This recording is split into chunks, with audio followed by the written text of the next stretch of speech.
ইংরেজ সরকারের রাজকর্মচারী deputy magistrate Jogendranath সিংহ যেমন তেজস্বী তেমনই বিদ্বান, সত্যবাদী, ন্যায়পরায়ণ। তিনি থাকতেন খুলনা জেলার ভারত সেবাশ্রম সংঘের আশ্রমের কিছুটা দূরে। একদিন এক স্বামীজি যোগেনবাবুকে আশ্রমে আসার অনুরোধ করলেন। স্বামী প্রণবানন্দজিকে দর্শন করে আশীর্বাদ গ্রহণের অনুরোধ জানালেন। যোগেনবাবু আমন্ত্রণ গ্রহণ করলেন বটে, কিন্তু তিনি জানিয়ে দিলেন কোনো সাধু সন্ন্যাসীর প্রতি তার কোনো রকম বিশ্বাস নেই। তিনি তার পিতা ও মাতা ছাড়া অন্য কাউকেই প্রণাম করেন না। তারপর নিজ প্রতিশ্রুতি রক্ষায় নির্দিষ্ট দিনে আশ্রমে এলেন যোগেনবাবু ম্যাজিস্ট্রেটের মতো। তার আশ্রমে আসার মধ্যে কোনো রকম সাধু দর্শনের ব্যাকুলতা ছিল না, তার মনে কিছু কৌতূহল হয়তো ছিল। যোগেনবাবু আশ্রমে আসার পরে আমন্ত্রণকারী স্বামীজি তাঁকে সাদরে নিয়ে গিয়ে স্বামী প্রণবানন্দজির ঘরটি দেখিয়ে দিলেন। দরজায় একটি পর্দা লাগানো আছে। তিনি ভেবেছিলেন পর্দা একটু সরিয়ে ভিতরে উপস্থিত স্বামীজিকে দেখেই চলে যাবেন, কিন্তু তা আর হলো না।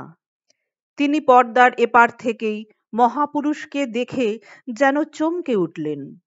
দেখলেন সেই ছোট কুটিরটি আলো করে এক জ্যোতির্ময় মহাপুরুষ মৌন গাম্ভীর্যে উপস্থিত রয়েছেন। তার নয়ন দৃপ্ত কিন্তু নিস্পন্দ, শিবের ন্যায় মস্তকে জটা সুশোভিত, পরিধানে গেরুয়া বস্ত্র, কণ্ঠে রুদ্রাক্ষের মালা, তার শ্রী অঙ্গ জুড়ে জ্যোতিপ্রভা। কি অপূর্ব রূপ তার! যোগেনবাবু পর্দাটিকে অল্প সরিয়ে রেখে সেই দিব্যমূর্তি দেখে চলেছেন। দেখতে দেখতে তার প্রায় আধ ঘন্টা সময় বয়ে গিয়েছে, কিন্তু তিনি ভিতরে ঢুকতে কিছুতেই সাহস পাচ্ছেন না। ভিতরে উপস্থিত মহাপুরুষও কিন্তু তাকে ডাকছেন না। যোগেনবাবুর মনে হলো কি যেন এক অজ্ঞাত কারণ তাকে ভিতরে আকর্ষণ করছে। তিনি থাকতে না পেরে স্বামীজির শ্রীচরণে লুটিয়ে পড়লেন। তেজস্বী যোগেনবাবু এক শান্ত সমাহিত অনন্ত শক্তি সম্পন্ন মহাসিংহের দর্শন করে বাইরে এসে বললেন শিব দর্শন হয়েছে তার। খুলনা জেলার এক বার্ষিক উৎসবে বক্তৃতা প্রসঙ্গে উচ্চ কণ্ঠে তিনি ঘোষণা করেছিলেন, এই সংঘের যিনি প্রতিষ্ঠাতা তিনি যে কে তাহা বলা কঠিন, তবে আমার ক্ষুদ্র বুদ্ধিতে যাহা বুঝিয়াছি তিনি সাক্ষাৎ শিব, তিনি শিবের অবতার। সুধী দর্শক শ্রোতাগণ, যুগাচার্য স্বামী প্রণবানন্দজির জন্ম ও কৈশোরের ঘটনাগুলি কেমন ছিল? কেমন ছিল তার বাল্যকাল? জন্মের পূর্বে তার আগমনের কোনো পূর্বাভাস ছিল কি? সমস্ত ঘটনা জানতে সম্পূর্ণ ভিডিওটি শুনতে থাকুন। ভালো লাগলে লাইক ও কমেন্ট করে জানান। নতুন দর্শক শ্রোতা বন্ধুগণ, যারা প্রথম ভিডিওটি দেখছেন চ্যানেলটি সাবস্ক্রাইব করুন। যারা অলরেডি সাবস্ক্রাইব করে রেখেছেন তাদের আমি অজস্র ধন্যবাদ জানাই।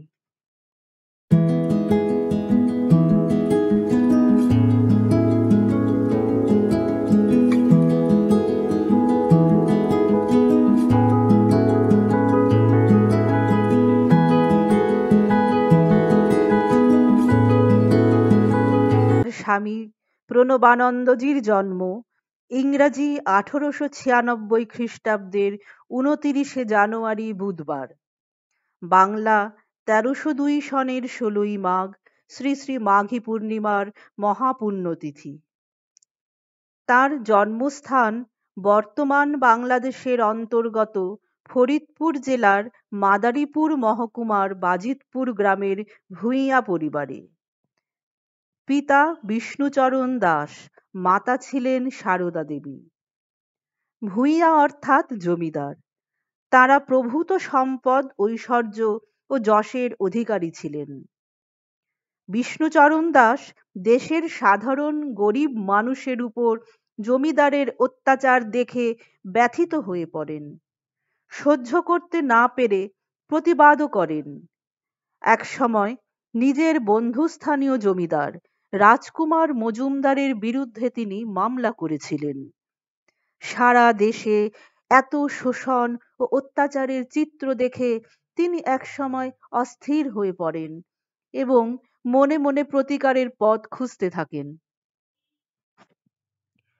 উপযুক্ত কাউকে খুঁজে না পেয়ে বিষ্ণুচরণ তার গৃহদেবতা নীল রুদ্রদেবের শরণাপন্ন হলেন।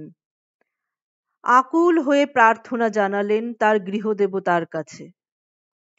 হে দেবাদিদেব, হে শঙ্কর, আজ তুমি নেমে এসো প্রভু, হতভাগ্য জাতিকে রক্ষা করো, পরিত্রাতা রূপে তুমি এসো।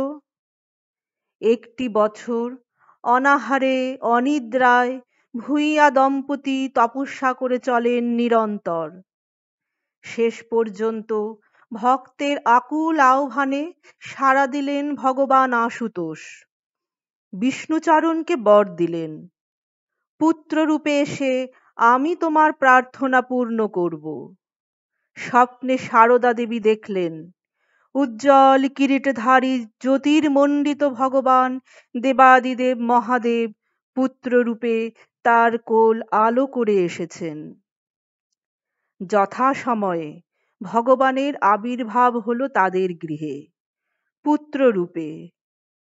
দেব শিশুর আগমনে আনন্দে প্রকৃতি মুখরিত হয়ে উঠল। পিতা ও মাতা নানাভাবে ভগবানের অস্তিত্ব অনুভব করতে লাগলেন। পিতা বিষ্ণুচরণ পুরাতন নানা মামলাগুলিতে জয়ী হতে লাগলেন। আনন্দিত বিষ্ণুচরণ পুত্রের নাম রাখলেন জয়নাথ। বুধবারে জন্ম হওয়ায় সবাই শিশুকে ডাকে বুধ নামে। পাড়া প্রতিবেশী গ্রামবাসী সকলের চিত্ত বিনোদনকারী শিশুটির অন্নপ্রাশনে আনুষ্ঠানিক নাম দেওয়া হলো বিনোদ। সাধারণত সব শিশু জন্মের পর কাঁদে। কেউ কোলে নিতে চাইলে, আদর করতে চাইলে শিশুরা তার কাছেই যায়। এটি সব শিশুর আচরণ। কিন্তু বুধ যেন সবেতেই বিপরীত। সে জন্মানোর পর কাঁদেনি, কারোর কোলেও যেতে চায় না। জোর করে নিতে গেলেও অনীহা প্রকাশ করে। সব সময় চুপ করে থাকে। খিদে পেলেও জানায় না যে তার খিদে পেয়েছে। কান্নাকাটি বা বায়না ধরা তো দূরের কথা। এই ছেলের স্বভাব দেখে বাড়ির সবাই ভয় পেয়ে গেল, হাবাগোবা হবে না তো। ওই শিশু যে ছোট বয়স থেকেই ৫-৬ ঘন্টা ধ্যানে ডুবে থাকে সে কথা বাড়ির কেউই বুঝতে পারেনি। শুধুই দর্শক বন্ধুগণ, স্বামী প্রণবানন্দজির শৈশবের ঘটনা এখানেই আজকের মতো শেষ হলো। ধন্যবাদ জানিয়ে ভিডিওটি এখানেই শেষ করলাম।